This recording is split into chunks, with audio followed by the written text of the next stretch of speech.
இன்றைய புனிதர் அறிவோம். ஜனவரி 3. அருளாளர் குரியாக்கோஸ் எலியா சாவாரா. கேரள திருச்சபையில் மண்ணின் மைந்தர்களை கொண்டு உருவான முதல் துறவற சபையை நிறுவியவரும் 40 மணி நேர ஆராதனையை தொடங்கியவருமான குரியாக்கோஸ் வனப்புமிகு கேரளாவில் ஆலப்புழா அருகில் உள்ள கைனகிரியில் 1805ஆம் ஆண்டு பிப்ரவரி 10ஆம் நாள் சீரோ மலபார் திருச்சபை சேர்ந்த கத்தோலிக்கரான குரியாக்கோஸ் மற்றும் மரியம் தோப்பில் இவர்களின் 6 பிள்ளைகளில் கடைக்குட்டியாக பிறந்தார். தொடக்க கல்வியை இவர் இந்து ஆசான் ஒருவரிடம் கற்றார். இருப்பினும் குருவாகும் அழைத்தல் தனக்கு இருப்பதை உணர்ந்த குரியாக்கோஸ் பங்கு தந்தையை அணுகி கத்தோலிக்க மறைபோதகம் பற்றி அறிந்து கொண்டார். தமது 13வது வயதில் 1818ஆம் ஆண்டு குருத்துவ பயிற்சியை ஆரம்பித்தார். 1829 நவம்பர் 29 அன்று தமது 24வது வயதில் குருவாக திருநிலைப்படுத்தப்பட்டார். பங்கு பணியாளராக சில காலம் மெய்ப்பு பணியாற்றிய குரியாக்கோஸ் குருமடத்திற்கு சென்று அவ்வப்போது கற்பிக்கவும் செய்தார். வெளிநாடுகளில் எத்தனையோ சபைகள் தோன்றி இருக்கின்றன. ஆனால் 18 நூற்றாண்டுகளாக கிறிஸ்தவம் வேரூன்றியுள்ள நம் நாட்டில் இருந்து ஒரு சபை கூட பிறக்கவில்லையே என்ற கவலையுடனும் புதிய சபையை நிறுவ வேண்டும் என்ற தொலைநோக்கு பார்வையுடனும் சிந்தித்தார். அதே கனவுடன் இருந்த தமது குருமட அதிபர் பணி மல்பன் தாமஸ் பலக்கல் மற்றும் மல்பன் தாமஸ் பொறுக்காரா ஆகியோருடன் இணைந்து மண்ணானம் பகுதியில் புதிய சபைக்கான முதல் வீடு கட்டும் பொறுப்பை 1831 மே 11 ஆரம்பித்தார். விரைவிலேயே 2 அருட்தந்தையர்களும் இறைவனடி சேர்ந்தார்கள். மூவரின் கனவையும் முன்னெடுத்து சென்ற குரியாக்கோஸ் 1855 டிசம்பர் 8ஆம் நாள் 10 பணியாளர்களுடன் இணைந்து திருக்குடும்பத்தின் குரியாக்கோஸ் எலியா என்னும் பெயருடன் துறவற வார்த்தைப்பாடு கொடுத்தார். அமலமரியின் கார்மெல் சபை உதயமானது.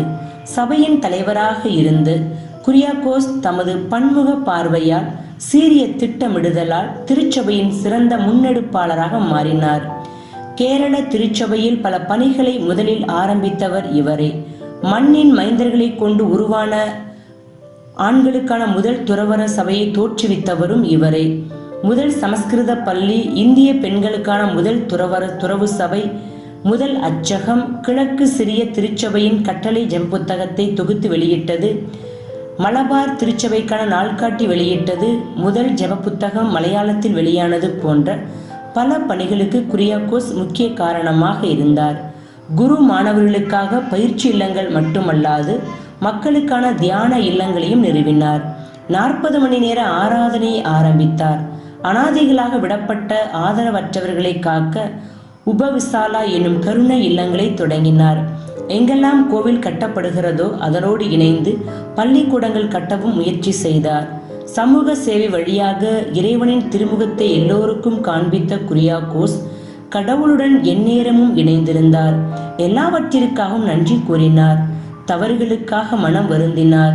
இவரது பணிக்காலத்தில் மார் தாமஸ் ரோக்கோஸ் என்பவர் திருத்தந்தையின் அதிகாரத்துடன் வந்திருப்பதாக பொய்யான பிரச்சாரத்தால் கேரள திருச்சபையில் பிளவு ஏற்படுத்த இருந்த வேளையில் இறைவனின் துணையோடும் தைரியத்தோடும் அவரை வெற்றி கொண்டு கேரள திருச்சபையை இறைவழியில் வழிநடத்தினார்.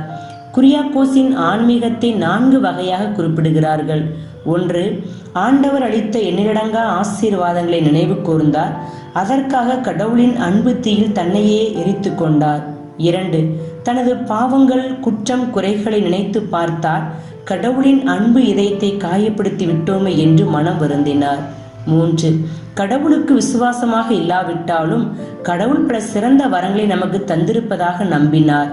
அதற்கு பதில் மொழியாக எப்போதும் கடவுளின் அன்பில் தன்னையே கரைத்து கொண்டார். 4. கணக்கிலடங்கா ஆசீர்வாதங்களும் சிறப்பு பரிசுகளும் கடவுளிடமிருந்து பெற்று கொண்டதால் கடவுளை அதிகமாக அன்பு செய்தார். தன்னையே கடவுளின் மக்களுக்கும் தன்னை சுற்றி வாழ்ந்த அனைவருக்கும் பணியாற்ற கையளித்தார். இவ்வாறு ஆன்மீக ஆற்றுப்படுத்துதலும் சமூக சேவை வழியாக மக்களுக்கு பல அறப்பணிகளை செய்த குரியாக்கோஸ் வாத நோயினால் துயருற்று 1871 ஜனவரி 3ஆம் நாள் இறந்தார். இவரின் திருவுடல் முதலில் கூனமாவு புனித பிலோமினல் ஆலயத்தில் புதைக்கப்பட்டது.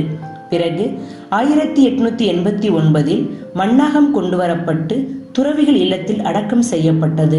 திருத்தந்தை 2ஆம் யோவான் பவுல் இந்தியாவிற்கு திரு பயணமாக வந்தபோது 1989ஆம் ஆண்டு பிப்ரவரி 8ஆம் நாள் குரியாகோஸை அருளாளராக உயர்த்தினார். புனிதரிடமிருந்து கற்போம். திருச்சபையின் வளர்ச்சிக்காக நம்மையே அர்ப்பணிப்போம்.